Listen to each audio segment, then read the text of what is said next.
Hey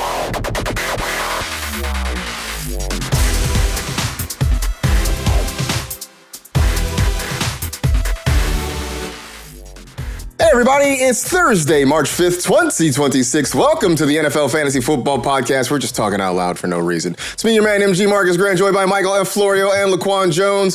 So this is our last show before the frenzy, the free agency frenzy happens. Florio, you and I will be in it. You and I will be doing a hit each, allegedly. During free agency frenzy. We even made it onto the graphic, which is kind of cool. Like, I didn't think we'd make it onto the graphic. I was excited. I mean, look, there's like 50 heads in that graphic, but I was excited to be one of them. Yeah, that was cool. Especially because I always feel like sometimes I get done dirty with like promos and stuff. Like, I don't know, man. If you ever watch the NFL Fantasy Live commercials, you don't got to say it, but I know the exact commercial. They cherry pick quotes and they put them together. And sometimes, it's just like, hey, man, why'd you put those two quotes together? That makes me sound weird. Marcus likes big, fast, strong guys. Apparently, my wife laughed at that endlessly for a while. For you, LaQuan, though, because you're on Good Morning Football, so you're on like before things really get going. Like, you're kind of the calm before the storm in the morning there, huh?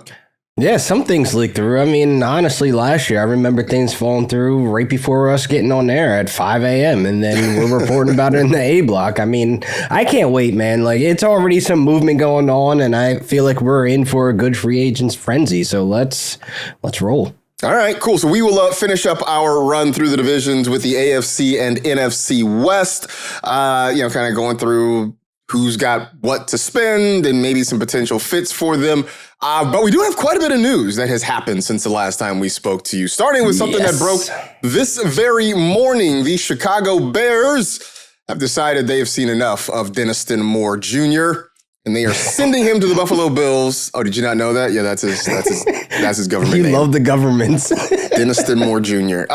Sending him to the Buffalo Bills for what is being reported as a second-round pick. It's DJ Moore and a fifth-round pick going to Buffalo. A second-round pick is coming back to Chicago. So, Florio, Joshy, in theory, has his receiver, right? They've been looking for a number one receiver for a while for him, and it seems that they got their guy. I know the immediate reaction on social media, because social media hates everything, is, the Bills overpaid. But your initial reaction to this deal?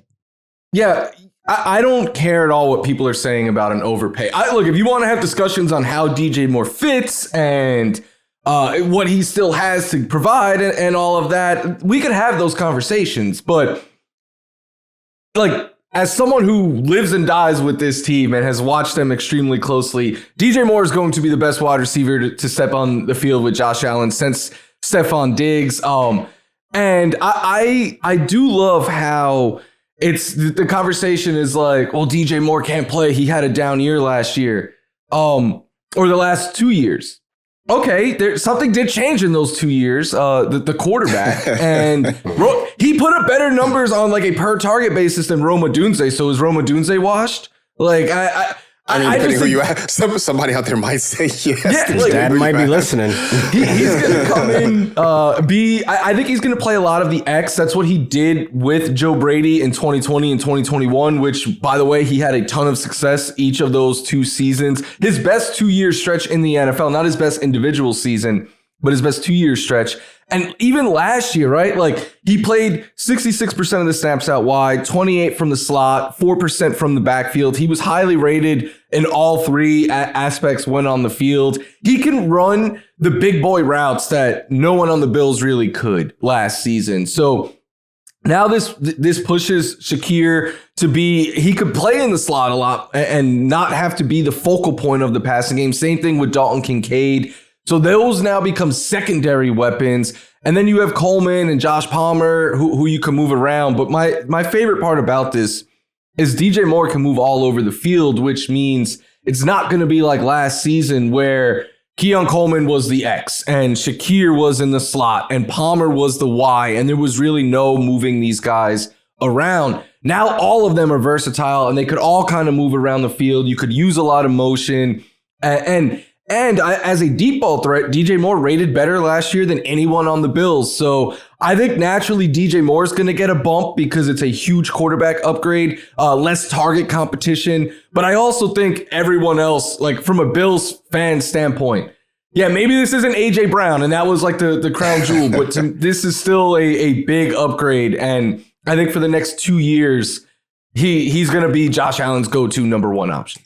So this does actually beg a couple of questions. I mean, first off, I think one, DJ Moore going to the Bills, it sort of creates a separation, right? Like, I don't know that the Bears were completely happy with what they've gotten out of DJ Moore. It felt like Ben Johnson was struggling to find ways to use him. I mean, they were trying to put him in the backfield and have him run routes there just to try to get him open. It seemed like DJ Moore at times was frustrated with the way things were going.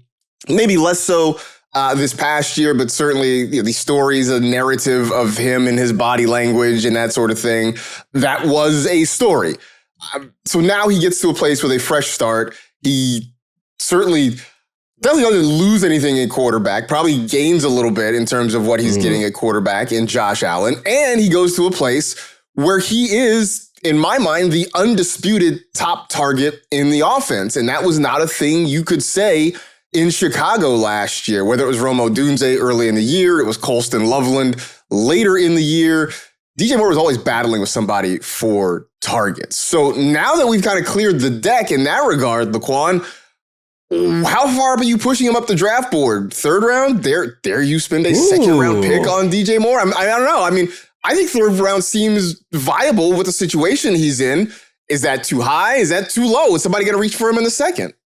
I like the third round. Like, I could see myself taking him off the board there. And again, he'll be a wide receiver too in an offense with an elite quarterback. Finally, that we haven't seen DJ Moore have this with him. And I feel like at the end of the day, we're getting somebody that's versatile, that can win on all three levels. I mean, God, you're getting Josh Allen's rocket arm with somebody that can separate vertically. Like, this is DJ's Moore dream spot. Again, I would have been happy if it was AJ Brown, but again, it wasn't. I would have been happy if it was Alec Pierce, but this is a huge difference maker for DJ Moore in Buffalo, where this elevates him to wide receiver one production once again. And again, having the familiarity with Joe Brady because they spent time in Carolina in 20 and 21, this is not going to be something like he has to learn an entire new offense. This is something that he was very productive in. Back-to-back seasons, he had 1,000 yards, over 70 yards from scrimmage in back-to-back seasons with Joe Brady. So it's like we're getting somebody that already is going to be in a situation that is going to be comfortable, going to be the obvious one where the gap between him and the rest of the team is far. You know what I mean? Like, I love Khalil Shakir. He's my guy. He still remains as Josh Allen's most reliable target. But this is going to be what's going to get the Bills over that hump and possibly get to the big dance. Because again, taking him off the board in the third round, we got to understand who's probably going to be there. The Tetairoa McMillans of the world are probably going to be there, or these rookies that are going to be coming off the draft board earlier than they should be. So I like DJ Moore in terms of what he brings to the table in talent. Being that he has an elite quarterback throwing him the ball, how can you not like that or even try to take a shot at that as somebody that's probably going to be on your team as a wide receiver too? Yeah, no, okay, you mentioned Tet McMillan. You're on the board, you're on the clock. Tet McMillan and DJ Moore are there. Who would you guys rather have? DJ Moore. DJ. Yeah. 100%. If you flip their quarterbacks, I would go the other way. There you go. That's what it comes down to. No, that's 100% fair. Also, while we're on this trade, I just want to real quick. Luther Burden is absolutely going to be a dog. That was my very next question. Like, I feel like Luther Burden. Now, if you weren't one of the sickos who were doing best ball drafts right after the Super Bowl, and you didn't get Luther Burden, I feel like now the price is going to be so insane. Like, yesterday's price. Can't imagine. It's not today's price. So you guys might like. I loved him. Like, I was pounding the table when he was a polarizing prospect too. Like people had strong takes each way. I loved the kid, but I was digging into his stats a little bit this morning. He had the highest passer rating when targeted on the Bears when lined up out wide, lined up in the slot, and on deep targets. And he led the Bears in yards per target, yards per route, yak per catch, and catch rate. Like, I understand the catch rate is probably because his air yards were pretty low. But I mean, he could win downfield. He could win after the catch. He could win out wide. He could win in the slot. And Ben Johnson targeted this guy knowing they had the other receivers there. So he's going to get a lot of hype. I'm just warning you guys, I'm going to be one of the people doing the hyping. I'm just the draft price on Luther Burden is going to get out of control. What will happen is right now, especially through March into April, it's going to be really, really insane. It'll start to calm down a little bit because, again, we'll wake up on a random day in May and some other guys getting hyped up and getting pushed up the board. But, man, it's going to go crazy on Luther Burden. Colston Loveland, you're going to have to pay up. Yeah. I mean, Loveland is probably the tight end 3, up. I'd imagine. I mean, I would imagine now, yeah. I think so. I think he absolutely is at this point. And I again, totally understand why. Yeah. So I'm going to shuffle around our rundown here a little bit just because we're talking wide receivers at this point. You mentioned Stefon Diggs being the best receiver that Josh Allen has had during his tenure. He's a free agent. The Patriots have moved on from him after one season, so he is out there. Obviously, he's also facing some legal issues, so we don't know what the resolution to that is going to be. I mean, LQ, somebody takes a chance on Stefon Diggs, right? The Jets. I feel like the the Anakin Skywalker Padme meme. Somebody takes a chance on him, right? Right? I don't know. There's some off-field issues that he obviously has to deal with, and I think that a team will probably just wait it out until that's resolved. But honestly, like when we talk about teams that don't necessarily have the weapons, like the Jets, Raiders, et cetera, like who needs a wide receiver, a veteran, he may be on his way to the retirement home. He might be a Titan. Tennessee? He might be a Chief. Hell, he might be a Raven. I don't know. But I do feel like, now it's going to be quiet waters for Stefon Diggs until, he deals with what he has to deal with off field. So who knows? Don't think that he's going to be fantasy relevant this year. You won't find me taking him off the board. Yeah. But again, we'll see how that falls out. The Ravens would be interesting only in the sense is it gets him back home in the state of Maryland. I mean, I think that's... Yeah. I can see him going there. And then next year he'll be somewhere else. And then the year after he'll be somewhere else. His couch. There's a reason why, right? His couch. Like, in the last 3 years, 3 different... Like, he could still play, but teams are moving on, which I think tells you a lot about the behind the scenes and stuff. Right. Yeah. I mean, at some point when the chaos that you bring with you starts to, even out or exceed the production, then it's easy for teams to move on. Speaking of which, and I meant to put this in the rundown and I forgot, we are 2 days away from the 7th-year anniversary of maybe the greatest 15 minutes in sports Twitter history, the 15 minutes or so in which Antonio Brown was a Buffalo Bill. I remember that night vividly. March 7th, 2019 was the day which that happened. I remember it hit fairly late on the West Coast. I mean, it was probably 9, 10 o'clock on the West Coast when that happened. The trade went down. Everybody went nuts. And then, less than half an hour later, the reports are Antonio saying, I'm not going to Buffalo. And the deal was off. That's insane. So the anniversary of that hits on Saturday. I just wanted to mention that. That's all. Other interesting wide receiver news-ish. The Eagles still sort of engaging in A.J. Brown trade talks. They say they want a first rounder and more for A.J. Brown. Look, I get it. If you are the Eagles, you don't need to trade A.J. Brown. If somebody is going to pony up and give you the moon for him, then sure, you make that deal. But in the meantime, you're fine holding on to him. He's still a very good, talented receiver.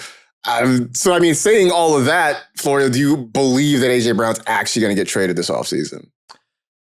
I think the DJ Moore trade has a big impact on it because if you're getting a second-round pick for DJ Moore, and I know when the Eagles were like, we want a first plus, people were like, yeah, I want a lot of things. But, like, no, they can now be like, DJ Moore went for a second. You guys know I love A.J. Brown. I think he's one of the best wide receivers in the league. So I do think there are a lot of teams out there that would pay that price to get A.J. Well, maybe not a lot, but there's a few. But yeah, this is a tough one to figure out because on one hand, like the Titans make a ton of sense, but they're not going to give up the 4th overall pick to go and get him. The Bills, I think, were the one that the Eagles were kind of banking on potentially being the team to move him to. But yeah, if you're end up going into the season with A.J. Brown, you're completely happy as an Eagles. In fact, I would be hoping for that if I was an Eagles fan, because you're better with A.J. Brown than without him. I know Howie has excelled at drafting, but you're not drafting an A.J. Brown, and at least not for 2026, you know? Yeah. I also have seen a lot of chatter about people expecting this to be a huge breakout year for Devontae Smith, even if A.J. Brown stays around. So that's kind of something to maybe think about. Who knows? Sure. That's another conversation for another time. A couple more news items. Down in Atlanta, the Falcons are parting ways with Darnell Mooney. I don't know, Q. It feels like Mooney kind of got did dirty a little bit. Yeah, we talked about this. He was banged up. He had a broken collarbone that was never disclosed, and then everybody, the fans looked at it like, why isn't Darnell Mooney producing? The Falcons seemed to be like, why isn't Darnell Mooney producing? And then there's like somebody leaked out like, oh, by the way, he broke his collarbone in the preseason. So then suddenly the light went. I was like, oh, that's why Darnell Mooney is not producing. And now they're moving on from him. I would think I think he's 28, 29 at the oldest, has been productive. I would think, LQ, there's going to be a market for Darnell Mooney out there.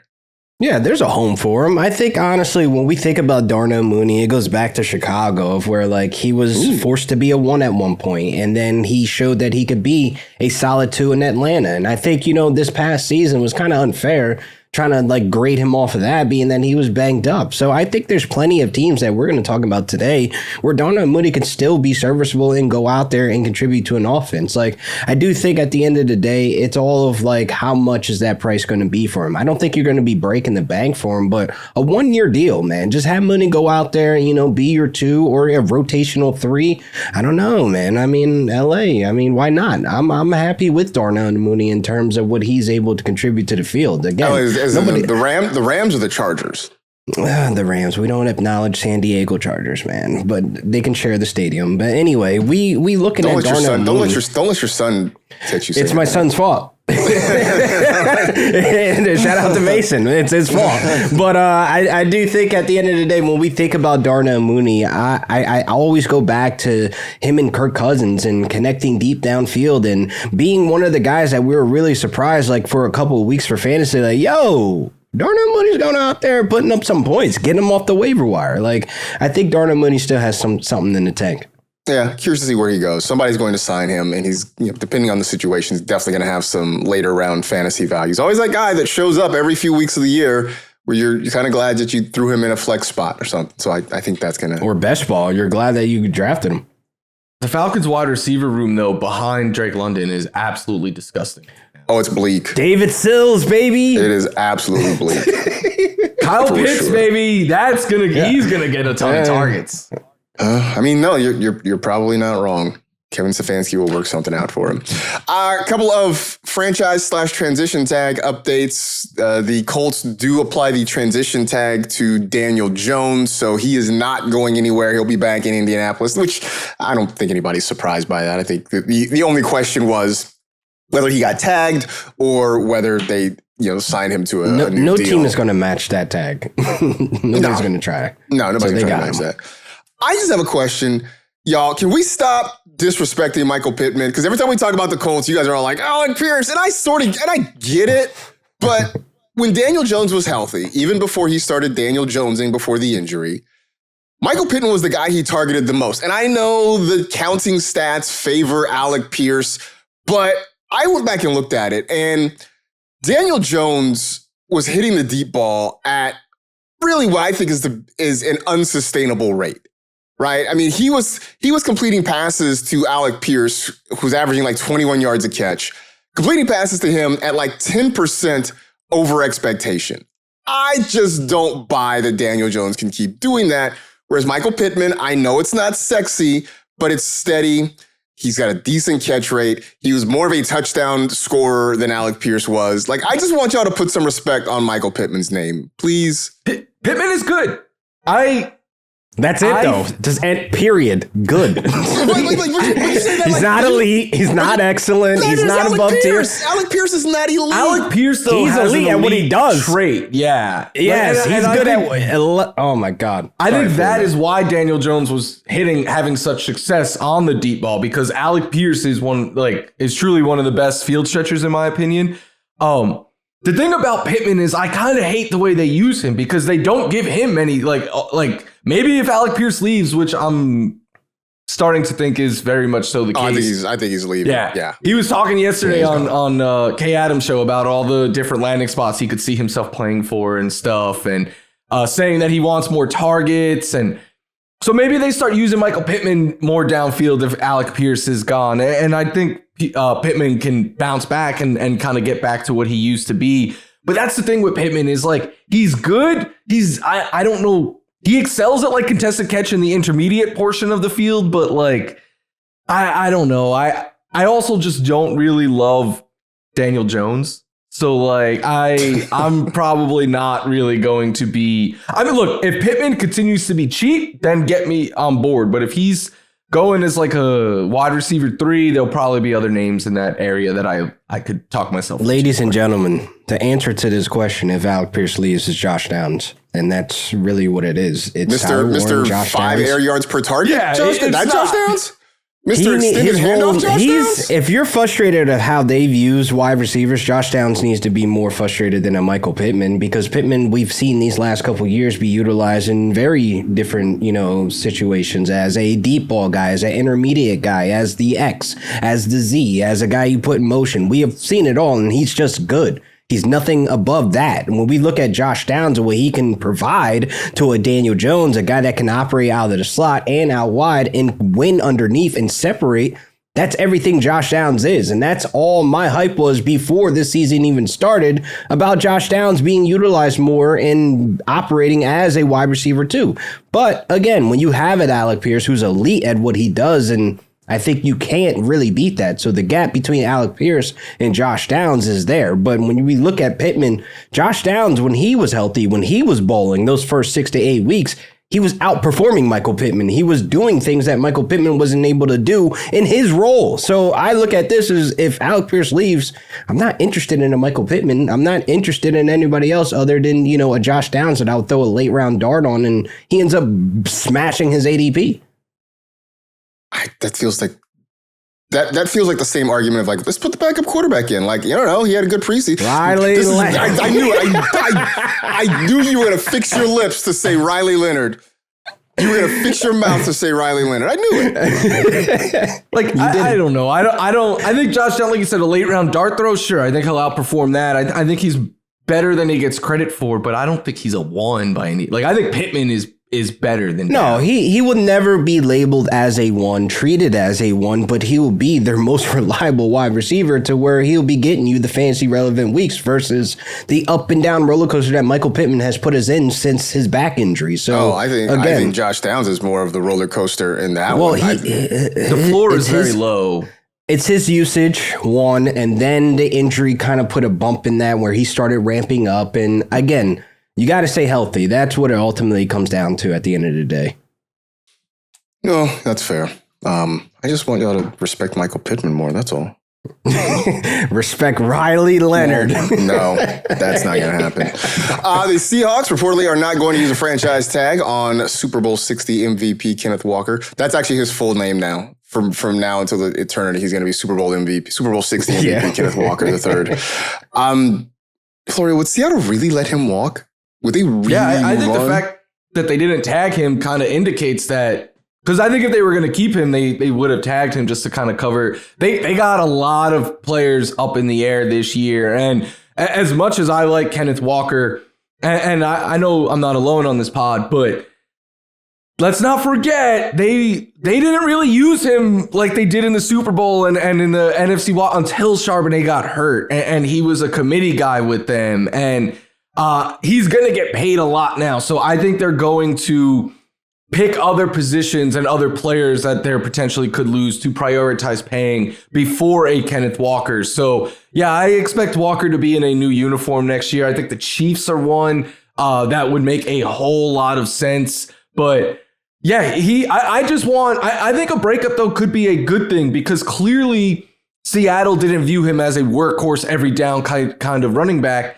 Let him go somewhere that does view him as that and gets him involved in the passing game, lets him be used near the goal line. Because last year, I think the playoff run in the Super Bowl is putting glasses, like rose-colored glasses on it. Last season was extremely frustrating for Kenneth Walker fantasy-wise, and I was writing him up weekly as sits at one point in the year. And it was at like week 11 or something where I was like, Charbonnet is averaging more fantasy points per game and has outscored him more weeks than not. It was just so frustrating the way he was being used that while I think we all are going to remember the most recent thing because it's what happened, but this could be a good thing for Kenneth Walker, in my opinion. But I look at it as not just the most recent thing, but also, yeah, they used him a lot more when there was no Zach Charbonnet. There's not going to be any Zach Charbonnet next year. At least they'll for a bring long in part some of it. sort of bully back. There's going to... I don't expect to see Zach Charbonnet in 2026. If we do, it's going to be late in 2026. So, yeah. Well, I don't know. I just talk about fake football for a living. Diving into the American Football Conference West as we start getting ready for free agency, which hits in, let's see, do the math. 1, 2, 3, 4, 5, 6 sleeps until it actually opens. 4 sleeps until we can start legally tampering with players. That's when it all happens. In reverse order of finish in the division last year, the Raiders, the Chiefs, the Chargers, and the Broncos. The Raiders need a lot of things. Fortunately, they have a lot of money to spend. They have about $85.7 million to spend. And I guess, if maybe Mark Davis hits on a roulette table, they can spend a little bit more. Anyway. I'm pretty sure he's not allowed to do that, but... Well, why not? I mean, if he's there on his own time, I'm going by the rules and regulations that we have to read and sign every year. He would not be in a sports book. He would be on his own personal time.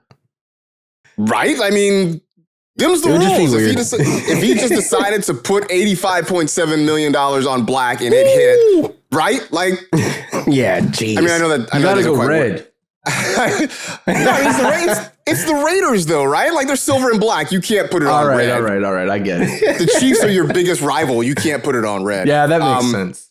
But also, I guess in the rules of the salary cap, it probably doesn't quite work that way. But in my head, that's how it works. Their needs involve quarterback, wide receiver, offensive line. Quarterback, we are pretty sure is going to solve itself with the very first pick in the draft when they take Fernando Mendoza.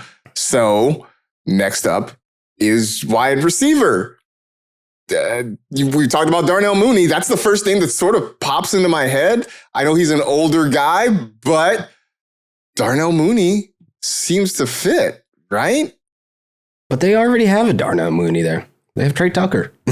They have a Deontay Thornton. They already have these field stretchers. So it's like, I would hate for him to go there just to be another face in the crowd. But, I mean, a guy needs to get paid. You got to put food on the table. So then if that's the case, then who does fit there, right? If you're talking about they have too many field stretchers, that takes out your boy Alec Pierce.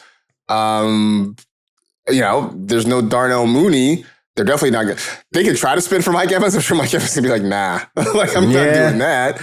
I was thinking Keenan Allen. I mean, again, we all want him to ride into sunset to be a Charger, but we already seen him in another jersey in Chicago. I mean, why not? I think at the end of the day, the Chargers, they need to figure out what they're going to be doing, with their young developing, wide receivers. I think if they move on, Keenan Allen in Vegas, why not?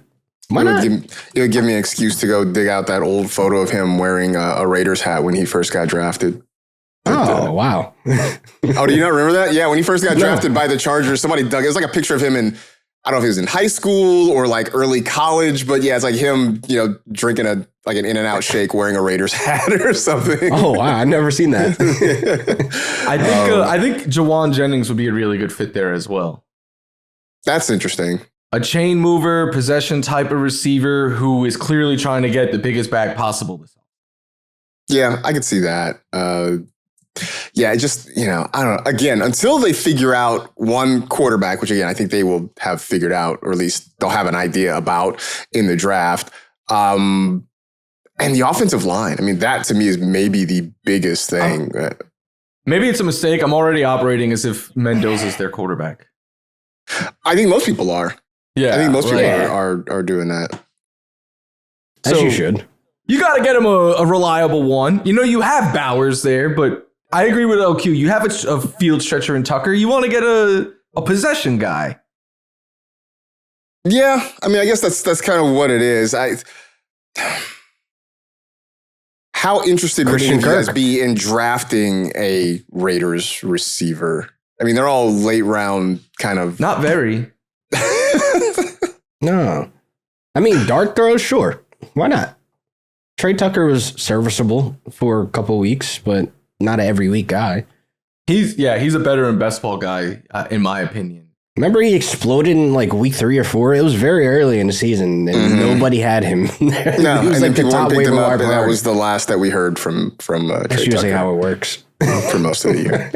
Yeah, I mean, it's just, for me, there's a lot going on with the Raiders. At least a lot needs to be going on with the Raiders, but it really starts with getting the offensive line fixed. Those 5 guys were, again, someone who's a lot funnier than I said that the Raiders offensive line was sort of like the paper that you run through, the tape that you run through at the end of a marathon.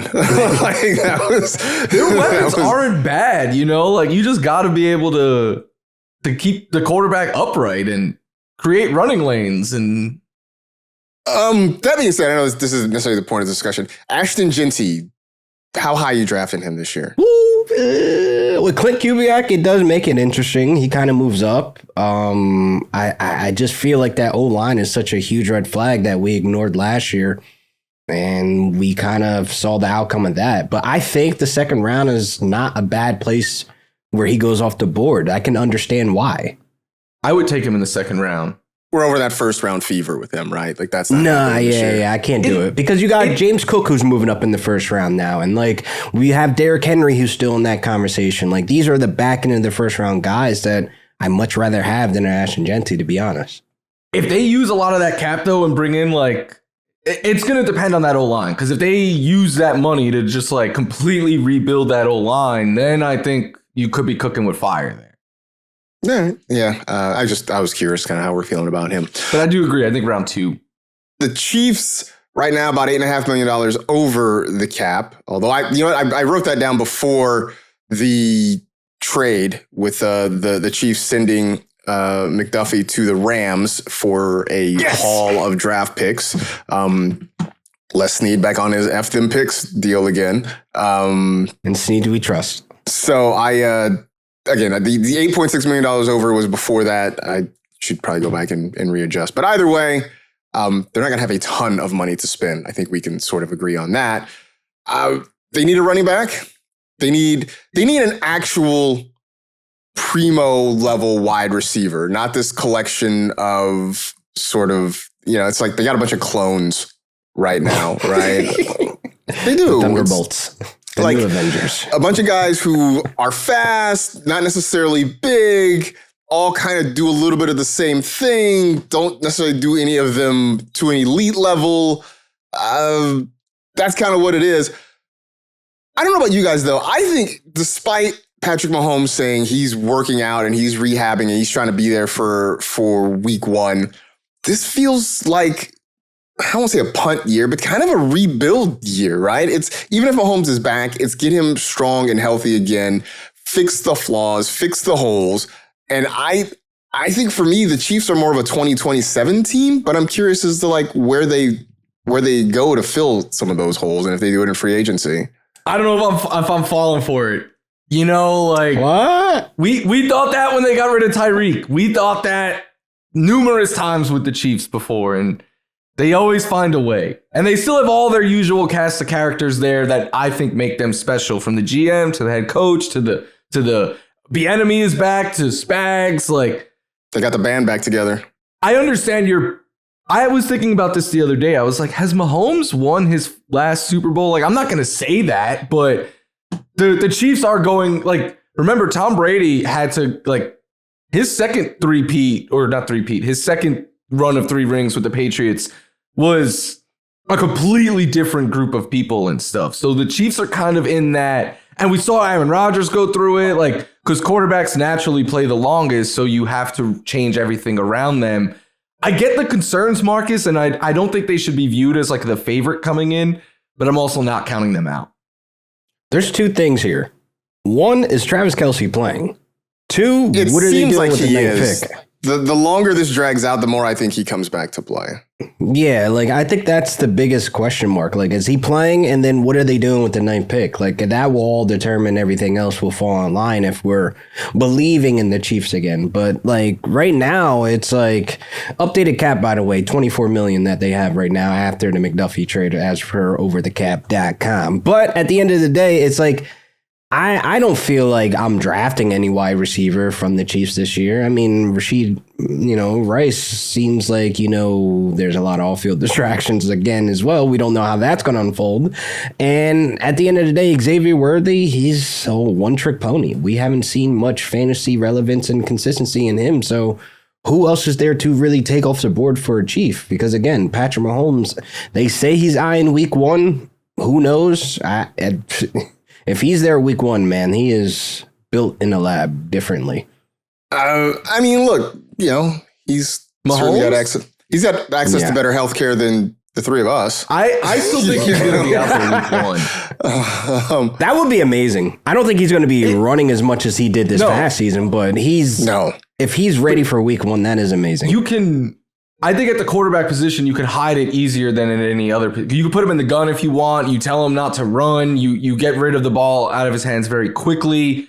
And I think he's going to be. That's 9 months too, which is about the period it takes to recover. And if they can do something to patch up the running back situation, then that lessens his need to run. He ran a lot last year because they just couldn't run the ball. Remember we kept talking about on this show, how many weeks did we talk about Patrick Mahomes was Kansas City's leading rusher? And it wasn't until I think late in the year that Kareem Hunt finally passed him in rushing. Which was like forced. So forced. I did go on Insiders yesterday and I made a case for not writing off Isaiah Pacheco. And that case was the Chiefs O-line because he was on a per touch basis still their best running back. I just think if I'm the Chiefs this year, my focus is on improving that offensive line. Like it's been brutal now for the last couple of years, and it's been holding them back. I come back to this, right? Because one of the needs is wide receiver. And for years, we hammered the Patriots and Bill Belichick for being bad at drafting wide receivers. And the Chiefs have been bad at drafting wide receivers. Let's go back. 2025, past year, they drafted Jalen Royals in the 4th round. All right. He's a 4th round guy, so the expectation's sort of lower there, but it's also 1 year, so whatever. 2024, Xavier Worthy, 1st round pick. So far, not great. 2023, Rashee Rice, round 2. Talented guy, can't stay on the field for various reasons. Crash out. 2022, Sky Moore. Oh, there's a name. 20s. I mean, look, Sky Moore is a good punt returner. That's kind of what he's got going for him right now. 2021, Cornell Powell in the 5th round, out of the league. 2019, 2nd round, Mecole Hardman. 2018, 6th round, Tremont Smith. 2017, Jehu Chesson in the 4th round, not in the league. 2016, 4th round pick on DeMarcus Robinson, who's been fine, serviceable, but not. He's serviceable. We like DeMarcus. He's serviceable, right? That's my son kind thinks of the it's ceiling. you. I know. That's wild. Also in 2016 in the 5th round, Tyreek Hill, who they drafted more as a special teams guy and not as the outlier. They didn't draft him to be the guy that he became. So you're going to go all the way to 2016 for them to have drafted a wide receiver that really worked out at all. And that was sort of, they kind of backed into that one. It was masked by them winning Super Bowls, though. So it didn't matter. But yeah, I mean, they have not done well when it comes to drafting wide receivers. The Chargers, I feel like they mostly just need offensive line help. And even that is they just need their guys to get healthy more than anything. They need Rashawn Slater back healthy. They need Joe Alt healthy. Like, that changes a lot for them. They need a backup running back, for sure. Yeah. I think that's definitely needed because Kamani Vidal is a free agent. But yeah, they need somebody back there for Hampton. That's true. And that's something you can definitely find on the free agent market. You can go out and get yourself a decent free agent running back without spending a ton of cash. Not that they got $94.6 million to spend. They got a lot of money they can spend. So the Chargers could actually sort of load up. Get that old line and let Mike McDaniel drop all those plays for Lad McConkey. Oh, boy. Here we go. I'm not on the anti-Lad McConkey campaign this year. Come on, man. I'm gonna make some T-shirts that just say "Lads, Lads," and we can all wear them on the show together. I'm down. It'll be so cute. The three of us just wearing I'm on matching Lad shirts. this year. So Lads. That's gonna be us for sure. The Broncos, $20.9 million to spend. I think for them, it is definitely wide receiver. I think they also could probably go out and find themselves another running back. But, we were talking about this, was it earlier this week or last week? They are pretty much signaling to us that they don't think RJ Harvey is a frontline back, that he's a complementary piece at this point. Yeah. We've seen his limitations. And I think that's evident. Like, I keep trying to wish list Tyler Algier there, even a Sean Tucker who's not going to be returning back to the Bucs. What it kind of looks like. I think Harvey, we could still utilize him as a handcuff and as a backup running back because he still has that home run ability. But again, that's only for the best ball crowd. But when it comes to us who do weekly lineups and starts and sits, it's going to be hard to see RJ Harvey in starting lineups sharing the backfield because, again, I don't think that they believe that he's going to be their end-all, be-all RB1. Yeah, I think that's it. And we also have the added wrinkle of Davis Webb as a first-time play caller, orchestrating the offense there. Should be interesting. It's such an unknown. We have no idea. How much of the Sean Payton stuff will he keep? How much of his own stuff is he going to bring in there? We have no idea, and it'll probably take us a few weeks to actually. Do they low key need another wide receiver though? They absolutely need a wide receiver. I think they do. Do you think they move Cortland Sutton? I mean, unless somehow Davis Webb just leans into, I don't know, take your pick. Pat Bryant, Marvin Mims, Trey Franklin, unless they just lean into one of those guys, I think they do, Because Sutton has been a guy, but again, we've seen him disappear many weeks. Sutton is a above average wide receiver, but I don't think he seems like a Patriot to me. I don't know why. He just seems like a Patriot or a Chief or something. I don't know. Maybe not the Chiefs, but I do feel like at the end of the day, Cortland Sutton hasn't delivered as the one in a Sean Payton offense these last couple of years. Again, we've seen more out of Troy Franklin and his breakout, and then Marvin Mims gets sprinkled here, and obviously a huge Pat Bryant fan. I think he takes a step forward next year. So it's where does Sutton fit in all this with Davis Webb calling the plays now? Yeah, I think he gets a pretty heavy target share. Just because, again, until one of these other guys establishes themselves as a true, kind of go-to pass catcher, who else do they really have to throw the ball to consistently? Is Evan Ingram a free agent? I think so, right? Yeah. Yeah. Let's get Jonnu Smith there. I'll be happy with that. Oh, no, man. Isaiah Likely is who I want to end up there. Oh, yeah, that's a good one. That would be good one. Yeah, I'd like that a lot. But for the cheap, man, let's get Jonnu. Let's run it back one more time. No, why are we trying to make Jonnu happen? Come on. Send Jonnu to the tight end retirement home, which is Do we have is there a tight end retirement home? That's what there's gotta be, right? There's gotta be one somewhere. Honestly, it might be Denver. You might be thinking about it. You might be right. It very well could be Denver. Damn, is it? Oh man, it is. Yeah, I can't think of no other team. Yeah, it's wherever Sean Payton is. That's where old tight ends go. It might have been New Orleans previously, so yeah, it could be Denver now. Wow, that's great. That's hilarious. Wrapping up our free agency previews with the NFC West division in reverse order of finish. Cardinals, 49ers, Rams, and the Super Bowl champion Seahawks.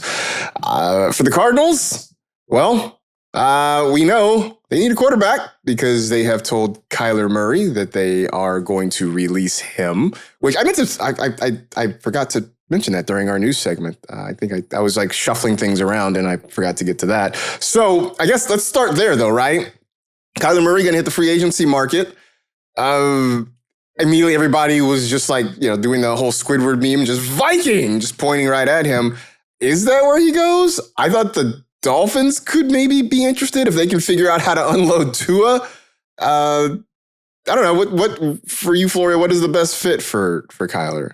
I think it's the Vikings. I think you put him there with Justin Jefferson, with Addison, whatever's still left of TJ Hawkinson, and KOC more than anything, right? Like the play caller, I think that is the best play caller he could pair up with. And it's going to cost so cheap that like the Vikings have the ability to bring him in. The Dolphins would, anyone would because he's going to be signing for the minimum, it sounds like. But to me, it's just the best play caller, best weapons around him. Yeah, KOC would have to make some changes to his scheme because it's a lot over the middle and Kyler has struggled there at times. But I think that is what's best for Kyler Murray to kind of rejuvenize. Did I say that right? Yeah, you know what I mean, though. His career, kind of like a Daniel Jones did when he went to Minnesota. I think KOC, even if it's only for 1 year, could help get the most, kind of get Kyler back to what he was a few years ago when we were all very excited for him in fantasy. Side note, I don't know if you guys saw the story that was floating around last night. A's general manager, David Forst, said that they would welcome Kyler back. Kyler, who was obviously the number one overall NFL draft pick, but was the number 9 overall pick in the 2018 Major League Baseball draft. Kyler actually did sign with the A's, got a signing bonus before he decided he was going to become a professional football player. But the A's were like, "Hey man, we talked to his baseball reps. The door's open if he wants to come back and play." I don't know if I feel like if you've been playing NFL football and getting an NFL salary, that riding the bus in like Ogden, Utah is probably not going to be a thing that you're interested in doing. That's just me. Nah, he ain't doing that. I don't know. I'm just trying to think where I'm looking up the A's farm system. Would he go to Midland? just riding a bus in Midland, Texas or something. I wish they would let him do it for fun in the spring, Yeah. You can play baseball until June and then come report back to camp. There are AAA teams in Vegas. He could, at least he'd be in a big city. He could live it up in Vegas. He'll stay in shape. Why not? Anyway, back to the football thing about it, though. When the news hit that he was getting released and the Vikings were possibly interested, LaQuan, you immediately said, does this mean Justin Jefferson is a first-round pick? If Kyler does land in Minnesota, are we back to top 8, top 7 for Justin Jefferson? Yeah, I think top 8 is reasonable, being that, again, it will be such a huge gap and upgrade from J.J. McCarthy of what we've seen this past season. And I think, obviously, we can tie and paint that picture of KOC being a quarterback whisperer, a guru, being able to rejuvenate these quarterbacks' careers. Why not? I think when we look at Justin Jefferson and his struggles last year, it wasn't target share. It wasn't him. It was just a matter of him getting the ball. And then we've seen Kyler be high in the completion percentage area to where we can see that he can make the right decisions, extending plays, and connecting with the wide receiver 1 was something that I've knocked Kyler Murray for multiple years since a DeAndre Hopkins. And when we look at what Justin Jefferson is and what we put him in that elite tier, I think this will definitely be the huge upgrade that, the Vikings need at the quarterback position. So, yeah, Justin Jefferson, he gets back in that top 8 conversation. I still think I would rather, a Jamar Chase, Puka Nacua. I would even argue, when we get into that middle round, if of Amon Ra or even a CeeDee Lamb, these are the questions that we'll have to ask ourselves if, Kyler would be the Vikings quarterback. I think there's a conversation, not on this show, not on this episode, but about whether or not Amon-Ra St. Brown is undervalued with just the things he was has the done. not sexy pick last year. Over his career, what he has done. And, the fact that when we talk about the top receivers, certainly in the NFL, but especially in fantasy, it's immediately, it's Jamar, it's CD, it's Puka, it's, Jefferson for the most part. But, then it's like, somehow Amon St. Brown is hanging around at like pick 12. And then whoever drafts him feels great about it because it always seems to work out. He's come a long way from the days of our pal Matt Harmon calling him Bud Light Cooper Cup. It's just it's a long way from there. The other thing that the Cardinals probably need, obviously they need a quarterback at this point. We know that. Do they? I don't know. Where do you go? Because I guess you can get somebody for cheap. You can get just a bridge quarterback that's not going to cost you a whole lot unless you think you're just going to ride with Jacoby Brissett this year. Because there's nobody in the draft that's going to really change your fortunes. They're going to have Malik Willis. There's so much smoke connecting those two. There's a little floor connection. Shout out to our boy Matthew Berry. He wrote his rumors he heard at the Combine article, and one thing he said he heard more than anything was $30 million for Malik Willis to be the Cardinals quarterback this year. God, the more I hear stuff like that, the more I'm just like, this is not going to work out. Oh, come on. That's my guy. I know. I understand the fantasy perspective of it, and that part I think is intriguing. I don't know, man. It feels... A guy who in 4 NFL seasons has 6 starts, he's thrown 155 passes, and now we're talking about giving him $30 million and asking him to be a franchise quarterback. That just feels like it is doomed to failure in real football. Our guy Kurt Warner said he's watched all 155, passing attempts, but he said there's really only 28 dropbacks that are worth watching without the screens and everything else.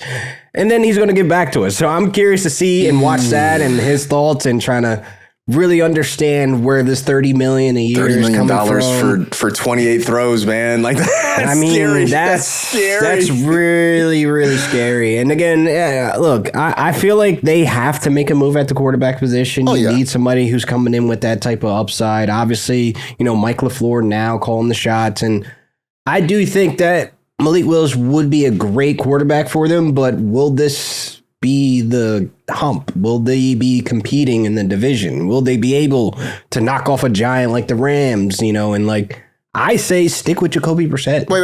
I'm sorry. Did I black out? Did the Rams win the Super Bowl this year? I'm sorry. Who won the Super Bowl? Wait, remind me. We're on to a new season. It was the Patriots and the the Seahawks. The Rams are the giant of the West. You know it. Stop. It's a new season. Who is more strapped and equipped to even get to the big day? It doesn't start till next week. Boo! The Seahawks. The season is over once the Super Bowl is done. No. Because if the Rams had won the Super Bowl, we would not have been moving on with the next season. Of course. So no. Next year, when the first Rams Seahawks game happens, we're not doing that, my dude. I'm barking. Best believe I'm barking. Of course you are. Your team lost and you're still barking. You don't understand the rules of this. You almost got there it. There are no rules. The other thing the Cardinals need, I think they need running back help. They do. I know we've always loved James Conner, but at this point, after another... Pour one out for him. Yeah, after another season where he missed most of the year because of injury, they've got to find He was so good the year before, though, man. He was great. But you can't keep running it back with Michael Carter and Imari DiMercado and Bam Knight. Or Trey Benson. I've read a lot of rumors these last few days and weeks, so I don't remember where I read this one, but it said they're going to cut James Conner. They're open to bringing him back for a cheap deal, but if not, it said they want to go with Trey Benson and then a cheap power back. I don't expect them to invest a ton into the running back position, but I do think it'll look different than it did last year. It's going to have to. It absolutely has to. I'm saying Rico Dowdle lands in Arizona. That's not a power back, though. I mean, he would fit, I guess, but he's not a power back. He would fit. And honestly, Trey Benson, I thought. Trey Benson, I like him a lot. because again, we talked him up to be one of the top prospect running backs, but availability is your best ability. And once he started revving up, that's exactly when he got injured. So it's like, come on, man. So he's definitely going to get some help in that backfield. It's not going to be all his. Cardinals with almost $39 million to spend, which, by the way, everybody in the division has a decent amount of money to spend, which is sort of bad news for everybody else around the league, that already the NFC West was just an out-and-out brawl with all these teams, and now they all have room to go out and get better, potentially. That's in the West. Everybody else. The Seahawks? Sure. 49ers have about $23 million to spend. I said their biggest need is an Etsy witch. Just something that... A new practice facility? Not next to a power plant? Right. So what I didn't realize until well into this whole conversation is that they've been practicing that facility for years. The injury things are over the last few years. So like, I'm not buying the power plant thing anymore. Like it was probably always ridiculous, but it seemed to make more sense if they had just moved there. Like the fact that they've been practicing there forever, like there's something else going on. But you guys always are like the most hurt team in the league. Exactly. So there has to be some type of, It's been that way, but it's really just been the last 3 to 5 years that it has been that way. So like, if they've been practicing there since going back to like the 90s, like, okay, man, like it's not the power. You know what? I hope you guys stay there forever. Don't leave. All right, sure. Anyway, it's just a myth. I'm not talking to you right now. The other thing the Niners really need is wide receiver help. Obviously, Brandon Ayuk, you're going to be a Steeler or a Commander, one of those. Still on the team website, by the way. Oh, yeah. I mean, because it's the new league. He's not officially a free agent yet. But he's gone. I can't imagine they're going to bring back Juwan Jennings, who I think sort of his heat check didn't work out. Trying to get more money. That heat check didn't quite work out for him. So I can't imagine he's going to be back. But they can't survive on Ricky Pearsall alone, especially with George Kittle hurt and expected to miss a good chunk of the season. Is this going to be the offseason where Ricky Pearsall says he's no longer a 49er and he wants out, or is that not That's the new trend, right? That's the trend. Debo, Jennings, Ayuk, it's... What is Shanahan doing to these guys? At least Debo had like a body of work behind him, right? Like, Debo's is warranted, I think. Debo had receipts, like when he was doing that. He's like Juwan Jennings. You had that, good first half in the Super Bowl. Like that's what you had. Like, that was it. That was your only thing. And green hair. You really didn't have any long track record of success. I think for Ricky Pearsall, it's just have a healthy offseason. That's just show up for training camp healthy, get through the preseason healthy, like be able to play more than 5 games in a row. Like that's what I think the Niners need out of Ricky Pearsall, but they've got to get somebody at the wide receiver position because they just, he can't do it by himself. And I don't trust that he can do it by himself. So, great talent, but yeah. Again, you just said it for Trey Benson, right? Sometimes your best ability is your availability, and he has not really been available to the 49ers in his first couple years in the NFL. Rams got about $29 million to actually probably less now. Again, I wrote this down before the McDuffie trade, so it's probably less. I do love Les Snead afterwards being like, we're going to use free agency to avoid being desperate in the draft. Yeah, no kidding. You ain't got no draft picks. Like, of course you're going to be active in free agency.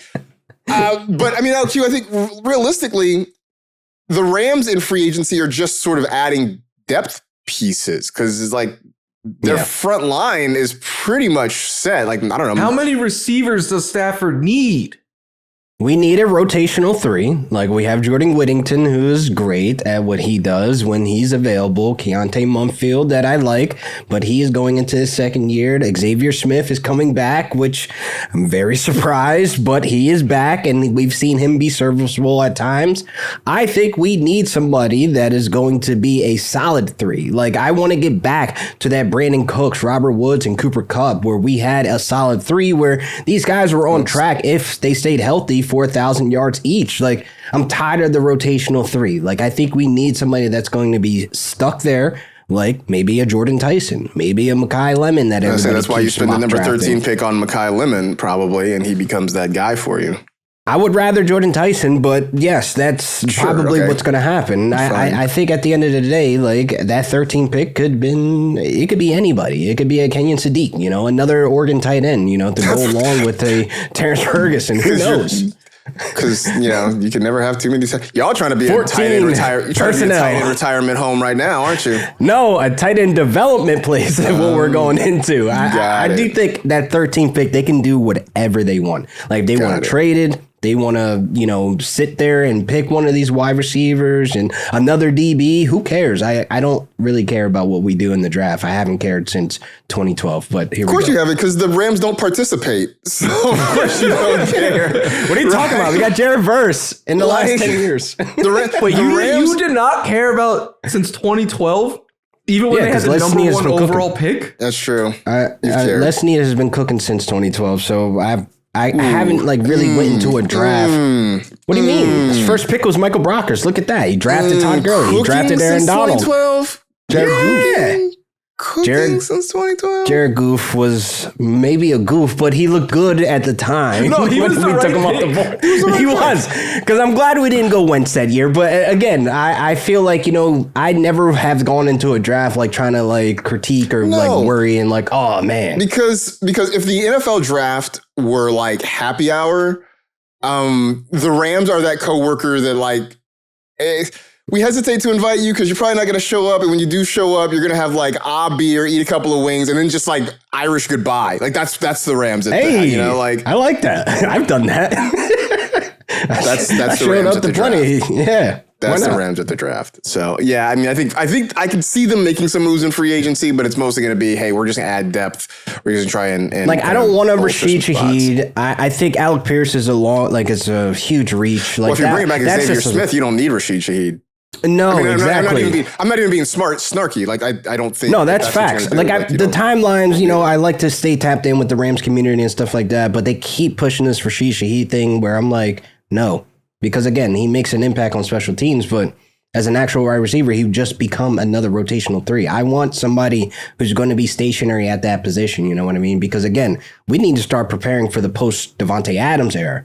The post-Stafford era, which I understand that we need to develop and find a quarterback. But at the end of the day, we need a 3 that's going to be able to be, you know, useful to develop into a 2 to be long-term.